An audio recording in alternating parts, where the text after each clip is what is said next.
Broadcasting live from the Business Radio X studios in Atlanta, Georgia, it's time for Atlanta Business Radio, spotlighting the city's best businesses and the people who lead them.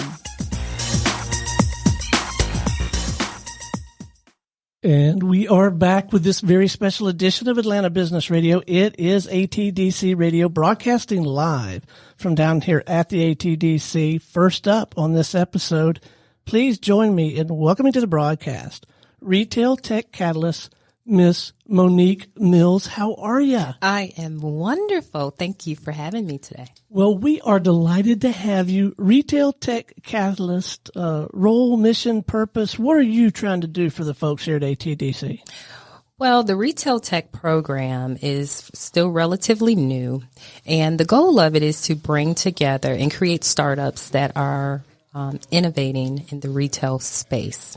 As we all know, they're having challenges, and it's a combination of reasons why. Of course, things are changing, but there are many innovations and technologies that can help sustain the industry, and we're here to help build up those companies. Now, what is your backstory? How did you land in a role like this? Oh, yeah. Well, I have a long history, but I'm an electrical engineer turned serial entrepreneur. And that makes perfect sense, right, guys? Electrical engineer, there you go. Entrepreneur, makes sense. Retail Tech Catalyst. It's your typical path. Typical path. I actually had a startup where many retailers were my customers. And so I got to really understand the issues that they had deeply. And so when they needed someone to run the program here, I guess I was a natural fit. So what do you like the best about it? What do you find the most rewarding? The most rewarding part are the founders and the ideas they come up with and the enthusiasm they have to change the world, one retailer at a time, and create things to save and help businesses. These startup folks, they're unflappable. I mean, I feel 10 years younger every time we come down here and do these live broadcasts. The spirit, the soul, there's just something about these people. They're, you know what I thought of the other day? I was watching something on Netflix, a Roman thing. I thought, these folks are gladiators. Yes. Right? They are gladiators. They are doing the work that takes courage. You have to step out there. You have to go out there like the emperor with no clothes and be judged and be rejected, and still get up every day and continue to do it. So your startup journey, did you experience some of those same highs and lows? Oh, absolutely. I was early, like my technology was early, and I spent so much time educating, it just wore me out. So anytime you're early, that's what you're spending all your time and money doing is educating. So everything that they're going through, I've been there, done that.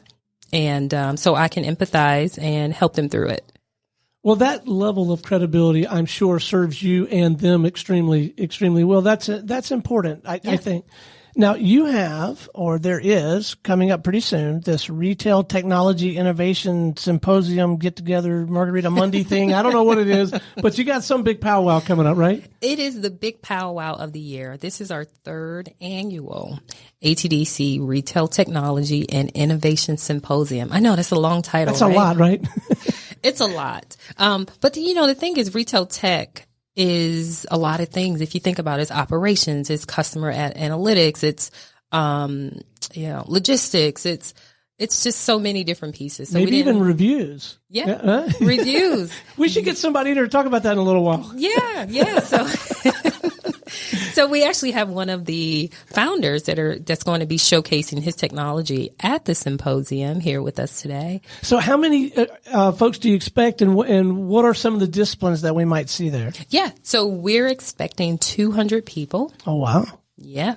We're expecting 200 people, and it's a combination of retailers, industry, professionals from various companies, investors, as well as startup founders. There are also some researchers and PhDs from Georgia Tech that are coming to display some of their research and applications to the industry. And getting all those people together in the same room to make things happen is extremely powerful. And that's the purpose of the event. In addition to, of course, showcasing our fantastic founders from ATDC. So we'll have a showcase. It's one of the wonderful things, and I really do think there are so many about just hanging out in this environment, this ATDC environment. I think it was earlier today somebody used the word collisions. You know, just like, and you bump into folks and great ideas. Now we're doing this pretty soon. What's the date on this? It's October 31st, and it's all day. So it's from 9 a.m. to 6 p.m.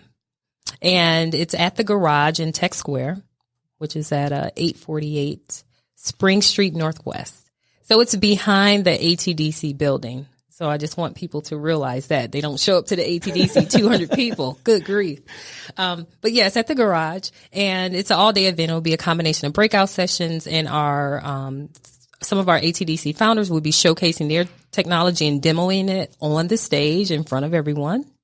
And our breakout sessions will include topics like artificial intelligence in retail, drone technology in retail, supply chain innovations, and omnichannel. I know, big words, right? They are big words. It sounds like you guys have put a lot of thought into this. I know there must be a lot of moving parts. Two words, take it for what it's worth, but given the day, Hershey bars. Yep. Right? Yeah. Halloween theme, right? Right, Steve? What do you think? There should be some candy there, right? Well, you can never have enough candy, right? Absolutely. But now this is, I know this is kind of the thrust right now, but you got this other thing, this fast pitch thing. We do. Yeah, speak to that a little bit. Fast pitch is actually meant to help bring people into ATDC that are very, very early stage, sometimes just an idea or a preliminary product. And we want some new ideas in, right? And so these people are not typically ATDC members, and they are going to pitch their idea or new product to the audience. And we have 3 judges that's going to ask additional questions and actually judge. And the audience gets to vote for their favorite. Very cool. Yeah. And then the winner does get a Hershey bar, or what's the? Well, the winner actually does get membership into ATDC, and I'll start working with them to get them to the next level, 6 months. And if there are any listeners out there that don't know, that is no small prize. No. I tell you what, the work that is done here in this facility, and we've been down here at Business Radio X, we've been down here enough to listen to people talk about what they've learned about the customer discovery process. Just so much gets done here that really equips people to go to market. So that is a fantastic prize. So you mentioned just a moment ago that you've got one of these folks with you. Who'd you bring with you today? Well, we brought in Steve Baxter today of GATOREVIEWS. It's a new company in the ATDC, and we're so excited about it. Steve, you want to tell us more about you? Well, welcome to ATDC. Yeah. Welcome to Business Radio X. We're delighted to have you. GATOREVIEWS? GATOREVIEWS. GATOREVIEWS. Yeah, tell us a little bit about GATOREVIEWS. Well, thank you for that introduction, Monique, and thanks for the invitation. Thank you, Stone, for inviting us here today as well. Yeah, really our pleasure, man. Thank you. Well, GATOREVIEWS is as the name implies, it's a reviews company. But it's a lot more than that. It's complete reputation management, and it's solving for a very unique problem, which is unknown identity. I've been asked many times, does the world really need another customer reviews platform? Well, I got to be honest with you. I'm socially skilled enough not to do it, particularly on the air, but that's really kind of what I just asked myself when you introduced yourself. Right. Because there's a lot of that kind of thing out there, right? Of course there is. There are probably hundreds of companies now doing some form of customer feedback process. Mm-hmm. And I had one of them. I founded a company back in 2006, 2007.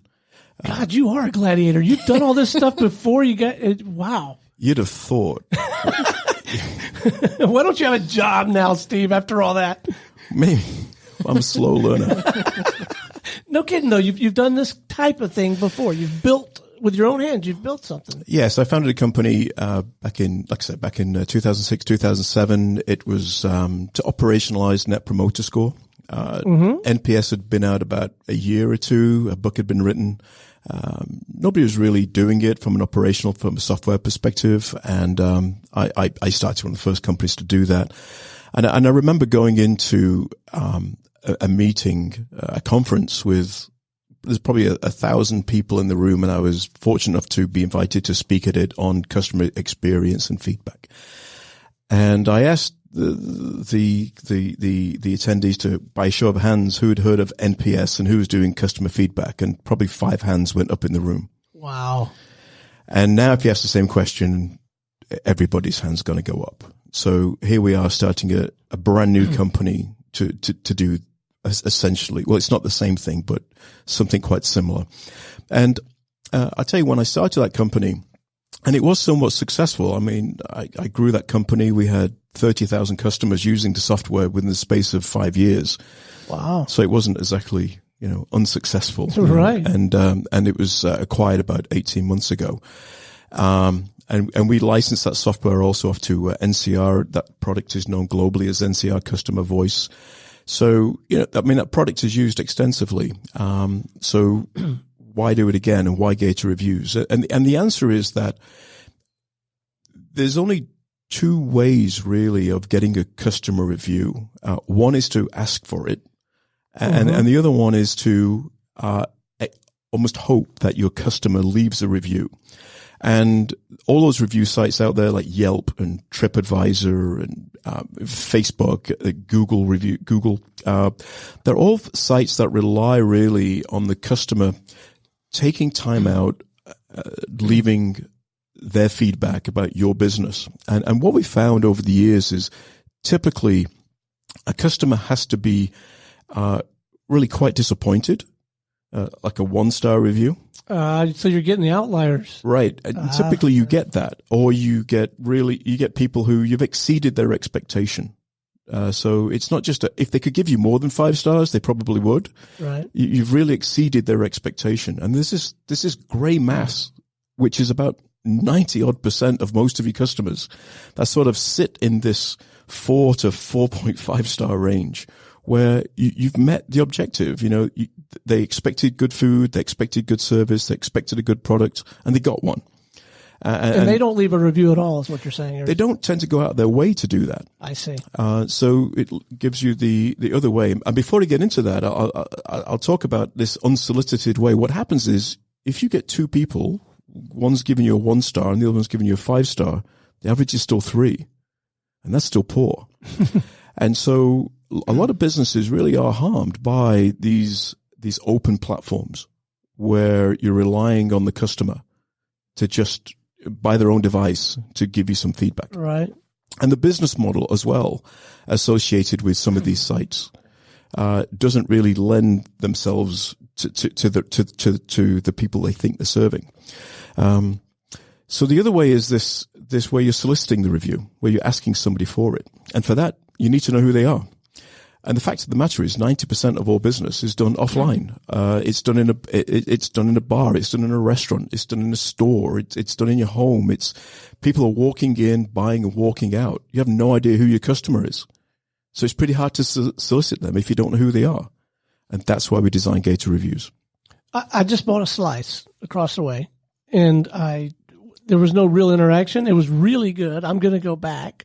But if we hadn't had this conversation, I'd have never said anything good, bad, or indifferent about, that's exactly your point, right? That is the point. That guy doesn't know who I am, doesn't know, yeah. Doesn't know who you are, doesn't know how to get back in touch with you.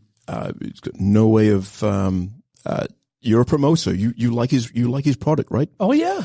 And so we I don't mind telling you, and we're sitting in this room, right? Yeah. There we go.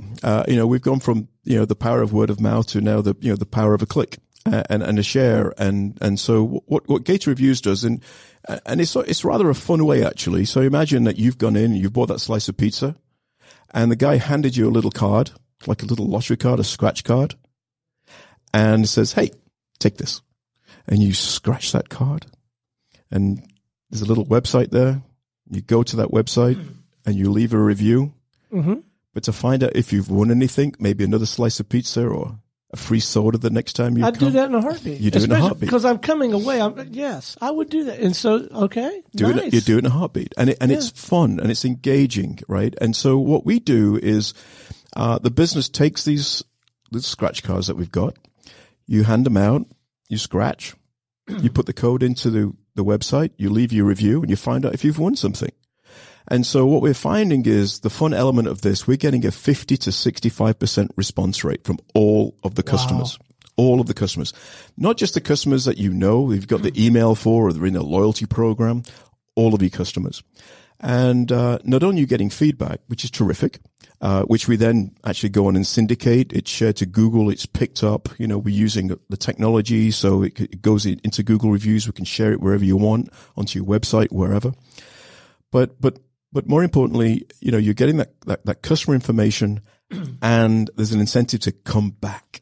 And so we're driving up to 100% repeat business from the customers who are engaging with our platform. That is incredible. And it strikes me that if you get the chance to have this conversation with the proprietor at the pizza place, you're probably very successful in marketing this kind of thing. How does the whole sales and marketing thing work for a company like yours that's trying to meet a market like this? Are you out just beating the bushes, or is there some other way to get that piece of it done? Well, both myself and my co-founder Pierre-Henri Pochon and our other two co-founders, we've got a pretty extensive network. Pierre founded a company pretty much the same time as I founded mine.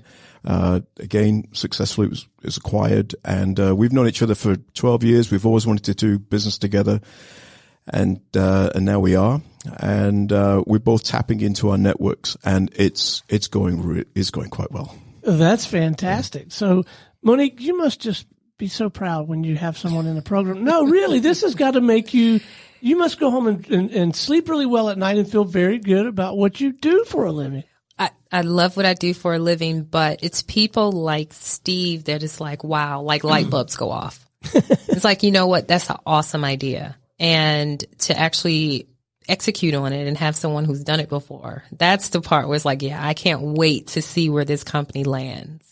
Well, it would be exciting for me. It seems like it's an exciting time for you, Steve. In retrospect, as you're sharing this with the people in this room, there seems to be a really strong element of simplicity to the idea, right? It doesn't seem like overly complicated idea, but a lot of good ideas are that way. And I can't speak for Pat and Monique, but I'd have never come up with it, but now that you've articulated it, the concept makes all the sense in the world to me.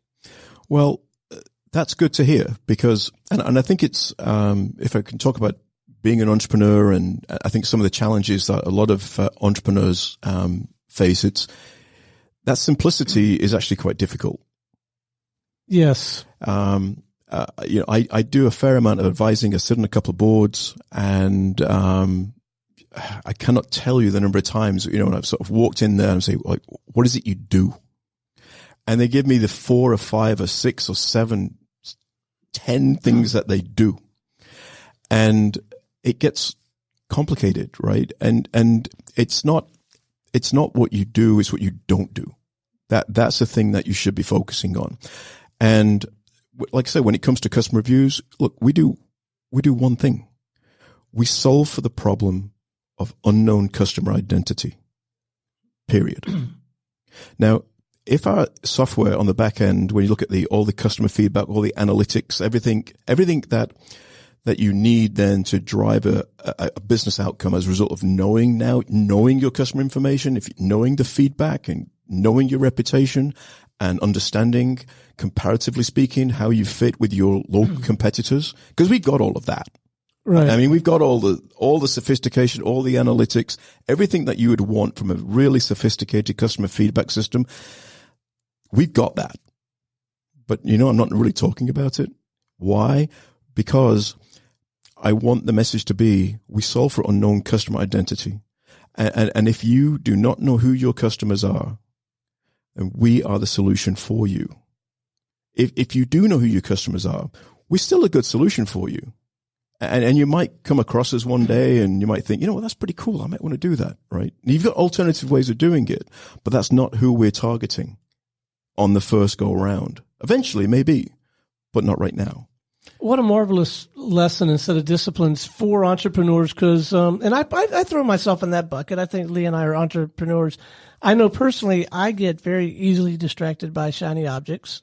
And every time I find a new little something that, with this thing of ours, it's tempting to go talk about that and run down that path. But if you can exercise that discipline, especially early on, to focus on that one thing, like the guy said in that movie a long time ago, it's that one thing. Okay. You and Pierre both, You guys are seasoned entrepreneurs. You've had some hard knocks. You've had successes, failures, highs, lows. No doubt.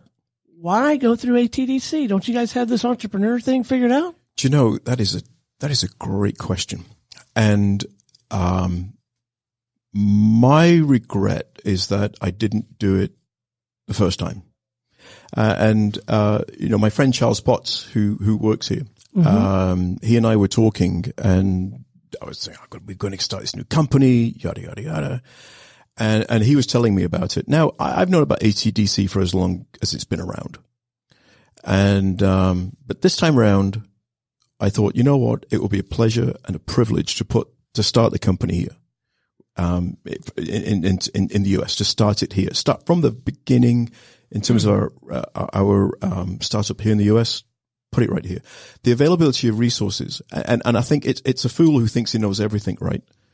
And the resources, even after doing this before, just because I did it before, maybe I was lucky.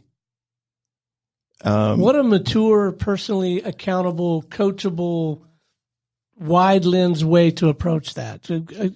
Yeah. Kudos to you for that. Yeah. It's eye opening. And I would say to any young entrepreneur who's thinking of starting a company or is in his bedroom right now, like trying to figure this thing out, come down here and, just talk to these guys and see if you can get in. And if this is your third venture, come and talk to these guys and see if you can get in, because the availability of resources is just incredible. And also, I think for people who've done this before as well, I think there's always this element of wanting to give back a little bit as well. And I mean, just today, Business France is here this afternoon. I thought I saw that on the signs. Yeah. They're here this afternoon, and like, wow, we've started our company in France. We've got a place here. We can help those guys. Right. So you actually bump into ways to give back as well as you go through. So there's 100 reasons to be here. So what's next for you guys? Where are you going to be putting your energy in the coming months, you think? It's all in product and sales. It's that simple. Monique, again, you must just absolutely love what you do. I do. I love what I do. And the good thing is, with Steve, he's actually going to be demoing his product at the Retail Tech Symposium on Halloween. So you're going to be one of the people that are at this thing. And so have you prepared some sort of formal presentation? What's that going to look like? Well, I think we have 10 minutes, right? Nice. So I think we've already got that done. Yeah. If you can't tell people what you do in 10 minutes, you've got a problem. Yeah. Well, you say that, and sometimes in some of these competitions, it's less than that. But they're not competing. Okay. They're showcasing. The competition is for new players. Got it. Yeah. Got it. But you do. That's an excellent point, though. You really do have to get to where you can articulate what you do and why you do it and how it serves people very succinctly, don't you? Absolutely. They talk about the elevator pitch, right? Mm-hmm. Well, some people think they get into buildings which are 400 floors. Right? So assume you're going 2 floors. Get it out. So what do you need most, and what can we do to help, man? Well, you can never have enough customers, right? Right. And I tell you, one of the reasons why we're doing the ATD thing as well is a shameless plug for my 2 daughters. I have my eldest daughter's 3rd year Georgia Tech, computer science. Wow. So Maggie's going there, and my youngest, she's a freshman at UGA. So I've got both of the schools there. So when I look at what Maggie's doing and what these kids are doing, it's astonishing. And there's a lot of artificial intelligence and machine learning that's in our product, and tapping into the ATDC Georgia Tech resources. That's high on our list. And we've already got a program lined up for the spring for the post-grad guys. Oh, really? On the AI side, yeah. So we're going to be bringing in 5 to 10 postgrads working with us. That's another distinct benefit of hanging out with this crowd, the access to talent, right? Unmatched. And that's what we need. Yeah. That's what we need. We need this leading edge, forward thinking think tank, these brains that are here. To help improve the product. Well, if your daughters are anything like my two, so I have some empathy for what you've been through and the joys of what it's like to have two daughters. But if they're anything like mine, they don't want to work with Dad. So send them my way, will you? There's no way my daughter's working with me. There's no way. We'll put them to work in the business radio business. So, the name of the company, GATOREVIEWS, is there a story behind that? Not really. It's just the Gator's kind of cute, and it's a memorable little, when you see our logo, it's kind of cute, and I don't know. It's all Pierre's. That bit's Pierre. That was Pierre's idea? There is a bit of a story. He loves Florida. And the University of Florida. My wife's a Gator, so that's why I didn't wonder if it came from there. Like we go back and forwards on it, but yeah, it is kind of cute. So let's leave our listeners, particularly those who are just kind of getting things off the ground, with a little bit of counsel about how to approach this idea of tapping into the ATDC ecosystem. And once you're here, how to fully leverage it to its best benefit. I'd actually like to kind of hear it from both of you. Maybe I'll start with Monique. And then, but let's wrap it with you, Steve, on both of those points. How to kind of get started, get your feet wet here, and then how to fully leverage it once you're in. So, the best way to get started with engaging with ATDC is really to just come to some of the events that we have. I mean, there's classes and events that happen every single week. And these are not expensive seminar workshop. No, it's free stuff. Yeah. Several of them are open to the public. Others you're required to have the lower membership, which just costs $25 a quarter. And by the way, most of our events have food, so you cover the cost of your, I spend that on pizza. There you go. So that provides you access. You can't get a better value. Just right out of the box. And what are some of the topics or disciplines that you might be exposed to even at that level? Oh, at that level, you're exposed to everything. The main thing that you don't get at that level is the one-on-one continuous coaching with one of us catalysts. However, you do have access to mentors, our volunteer mentors, and we have about 100 of those. Well, if you had a list in front of you, listeners, of the who's who in the startup environment, the venture capital world, all that stuff, and you were sitting where I'm sitting today, I've watched half of that list walk by this glass door. That's right. And sometimes I know their face. I'm like, who is it? And I look it up, and it's just these people are here. Yep. And to your point, Steve, a great many of them, maybe most all of them, are really here trying to give back. They've made their money, they've had their fun, and that's really incredible to me. Yeah, you have a lot of people in this environment that just want to give back and help others to, achieve certain levels of successes they have. So that's the great thing about this. And then, ATDC is, we're funded by the state. And so we don't take equity in any of the companies. And that's a distinction for most accelerator incubator things, right? That's right. I mean, that's a huge distinction because all of the others do take, equity in exchange for investment. Right. So, Steve, any particular counsel you might offer, young and old entrepreneurs, just in where to get started and how to fully leverage this thing? Yeah, I think just show up and just hang out. The office is here. You can sit in your office. You can sit in the co-working space. You can sit in the lobby. I mean, just as I was waiting here, Sig Mosley just walked past, right? Yeah. So you're right. I mean, there are... And Aubrey makes popcorn. I mean, what? Yeah. Right? That's as good as selling point. I don't need a Sig, popcorn, Sig, both of those are important. Yeah. And so, the opportunity just to sort of just grab somebody, as they're walking by. And if you're not here, it's not going to happen. And, I'll just mention about these postgrads, by the way. Monique mentioned some of these things are free. So we got the email from the lady organizing this. And so I responded. I'm like, yeah, we have, she's looking for people with a project. Mm-hmm. I'm like, yeah, we've got a project.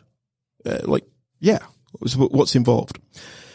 And then she comes back and says, well, you can have between 5 and 15 of these postgrads and they work on a project. And I'm like, well, how much is that going to cost me?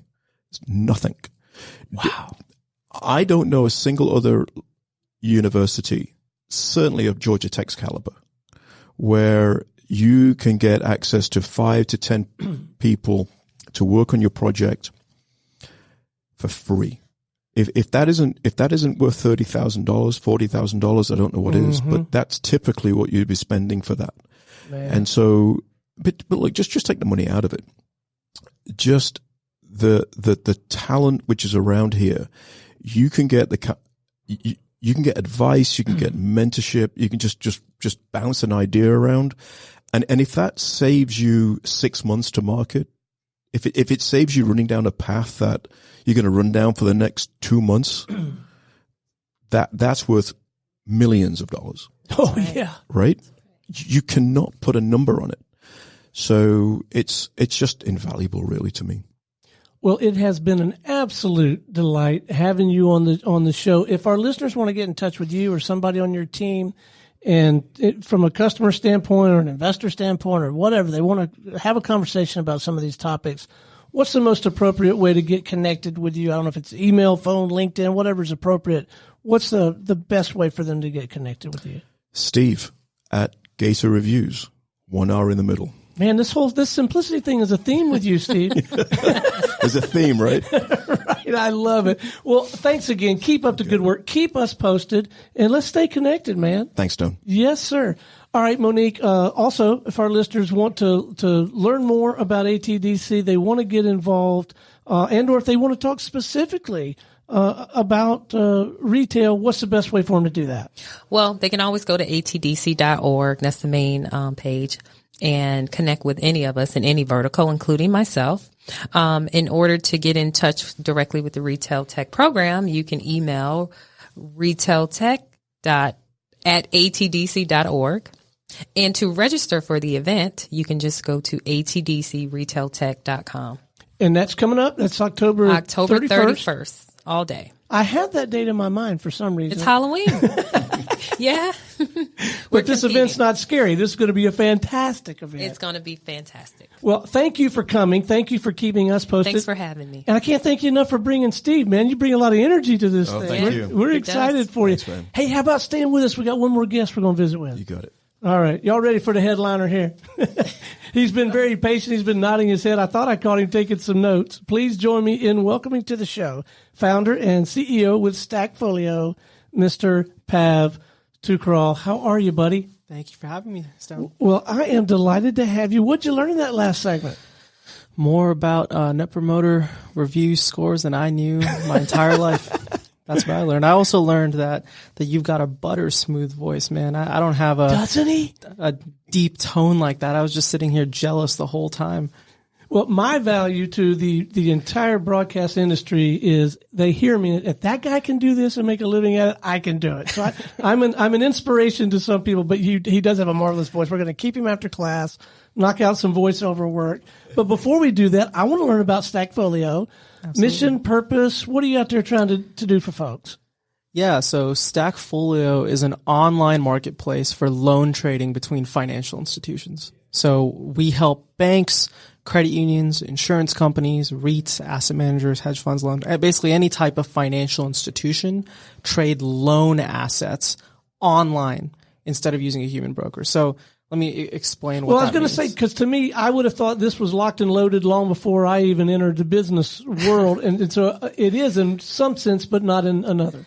Yeah, so I think when people typically think about financial institutions trading assets, they think about bonds, securities, equities. And so a lot of people seem to think that, during the whole digital revolution, particularly in financial services in sort of the 2000s to 2010s, when basically every structured product like the NASDAQ, equities moved onto the internet, and we started to have the flourish of these algorithmic trading.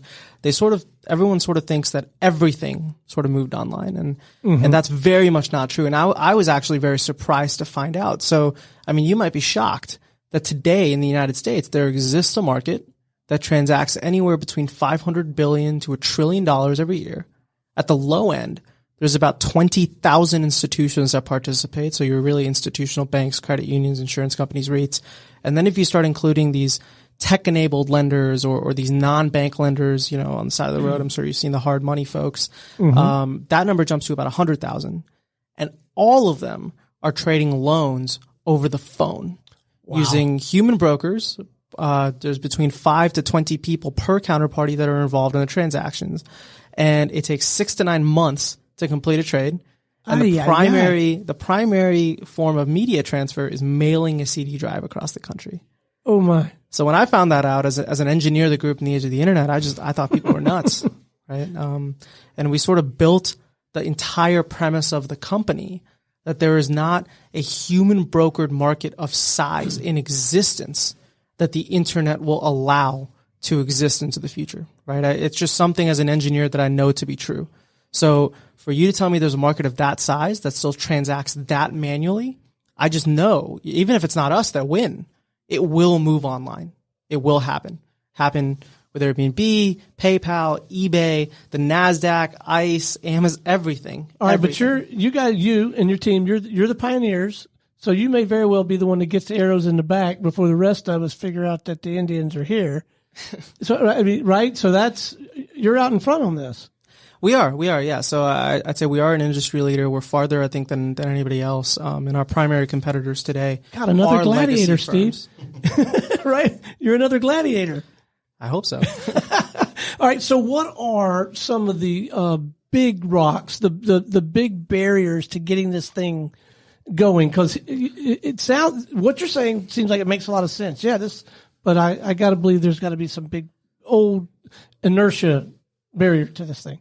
Yeah, so I think a lot of folks that have tried to enter the space in the past have made the mistake of building what I like to call just a listing service. So a lot of people seem to think that in building marketplace businesses, if you sort of build the Craigslist for X, people will come. Mm-hmm. And that's very much not true. So, we spend a whole lot of time in the beginning of the business making sure that we were architecting something that was not just a Craigslist for loans, that was not just a listing service.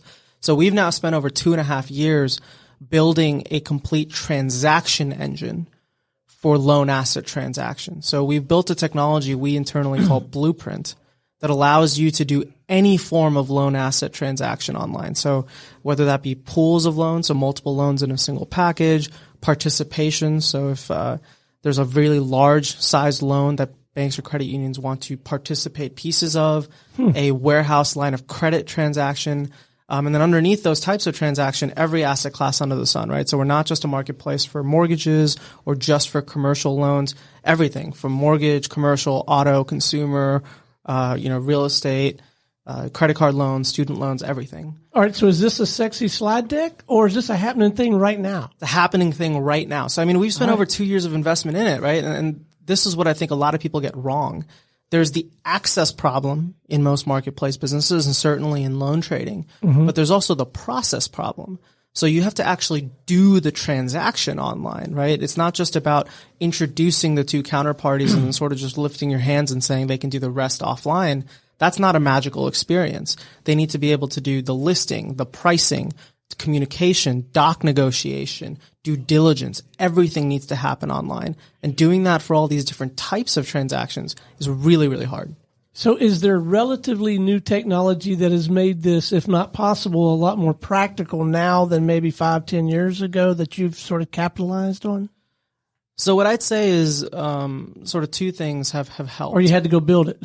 Or both? Well, the vast majority we've had to go build, right? So one thing that I think has sort of helped is the penetration of cloud-based technologies, particularly in financial services. So a lot of these cloud-based technologies already having sort of overcome the security barriers that are needed in the space has helped tremendously. The other thing is I think there's a belief in productivity workflow businesses that there sort of wasn't in the mid to early 2000s, that there's a belief and a thirst, right? Absolutely, right? And like Slack had a huge, he moved a lot of barriers to sort of folks waking up and saying that, the workplace and the process with which folks do work needs to adapt to moving online. And especially when you're in sort of niche areas, right, where Slack has sort of carved their niche inside of an organization in sort of these generic productivity communication problems, and Stackfolio is saying, hey, there are 5 to 20 people in every transaction per counterparty.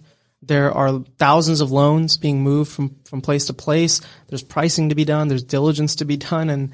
And today by the end of a transaction, you have like 300 to 400 different email threads and 100 to 200 phone call conversations, and it's all over the place. And if somebody goes on vacation, you're screwed. So, moving all of that in one place, there's a convenience factor, not to mention the tremendous amount of access that you get to assets. So the value proposition, now I'm a sales guy and I'm an easy sale. I buy everybody, any kid that comes to my stoop, I buy it. So, but the value proposition to me, it sounds very attractive. I'm very enamored with that. And I get this vision of these, old school guys in the back room smoking cigars, sort of snickering at your new idea. We got our way. Did you run into any of that, or was it initially embraced?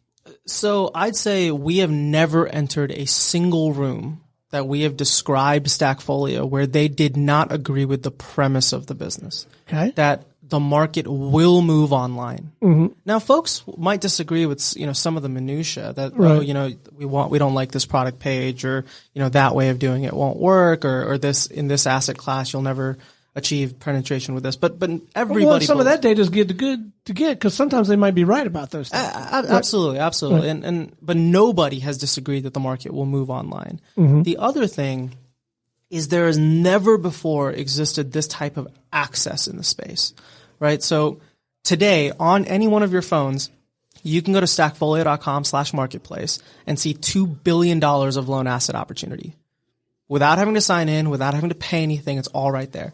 It's anonymous, but that amount of access to the market has never existed before.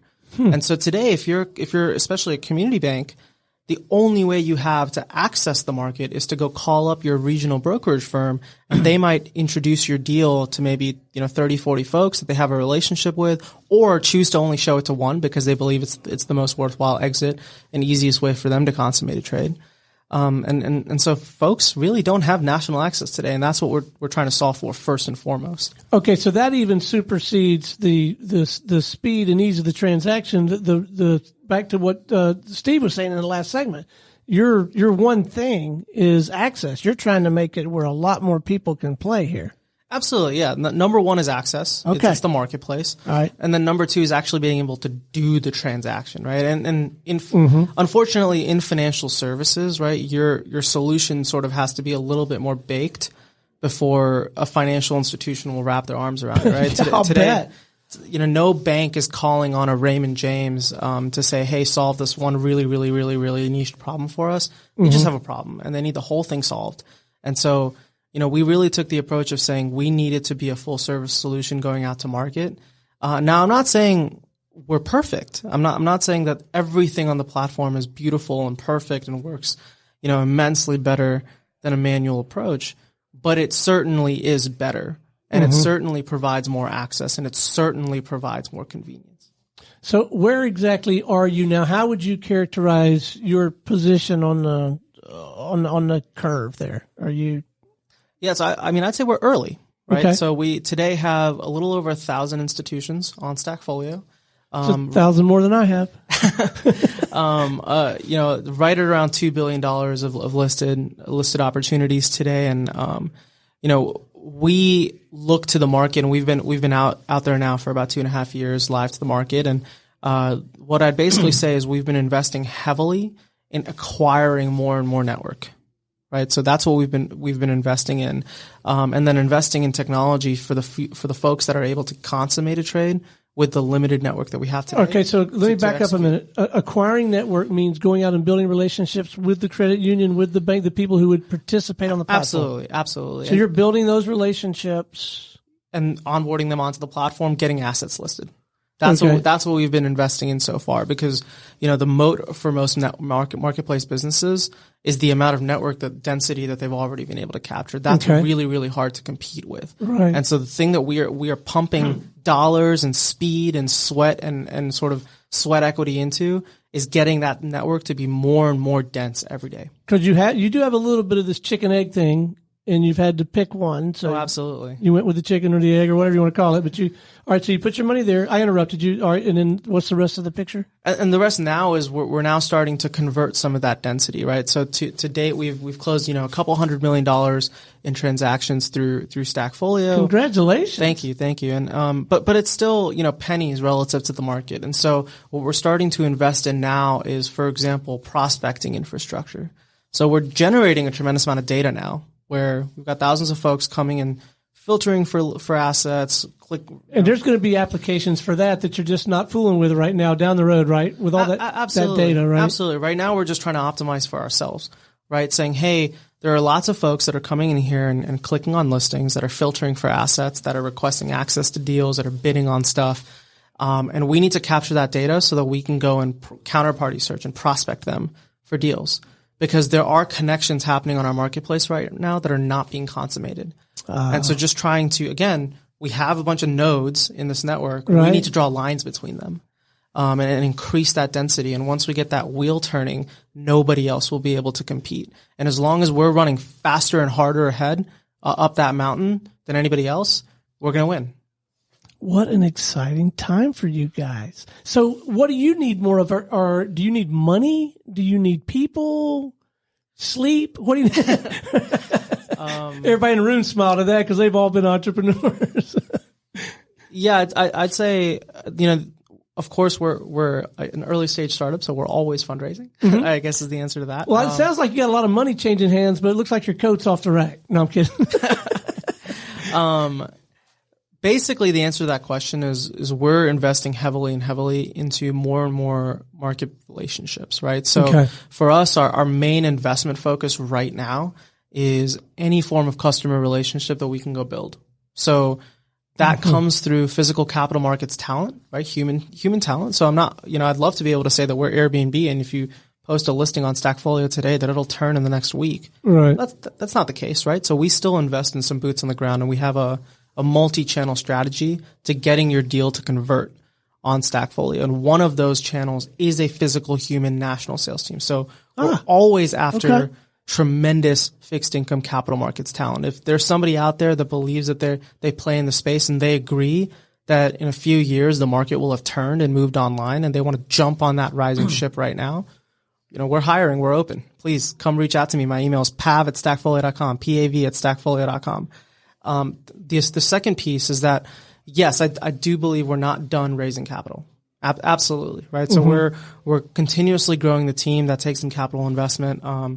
But the marketplace is on, I'm not sitting here today. We're certainly not Airbnb, but we're certainly not nothing. So there are 1,000 institutions. There are assets. There are transactions happening.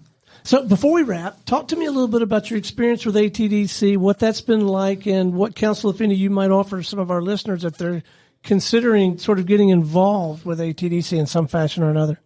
Yeah, so I have found tremendous value out of the catalysts at ATDC. So hear that, Monique?